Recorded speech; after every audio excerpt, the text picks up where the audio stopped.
আসসালামু আলাইকুম ওয়া রাহমাতুল্লাহি ওয়া বারাকাতুহু।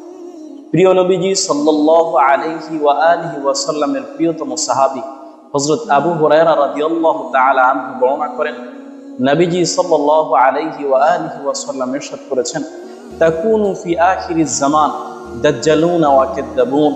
প্রিয় নবীজি সাল্লাল্লাহু আলাইহি ওয়া আলিহি ওয়াসাল্লাম ইরশাদ করেন, শেষ জামানায় এমন কিছু মানুষ হবে যারা হবে ধোঁকাবাজ, যারা হবে মিথ্যাবাদী, দাজ্জালুন বা কাযযাবুন, যারা হবে দাজ্জাল, যারা হবে কাযযাব।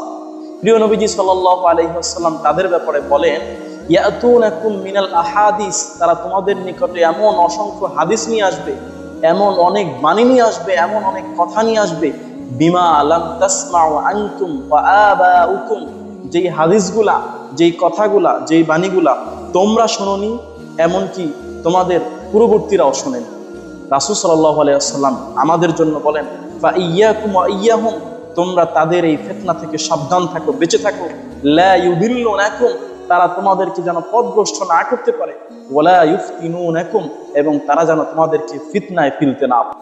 সম্মানিত সুধী এবং দর্শক শ্রোতা বৃন্দ, আল্লাহ রাব্বুল আলামিন এই শেষ জামানার নব্য এই ফিতনাগুলো থেকে আমাদের সবাইকে হেফাজত করুক। রাসূলুল্লাহ সাল্লাল্লাহু আলাইহি ওয়াসাল্লামের দেখানো পথে মথে চলার তৌফিক আল্লাহ আমাদেরকে দান করুন। আমিন। ওয়া আখিরু দাওয়ানা আলহামদুলিল্লাহ।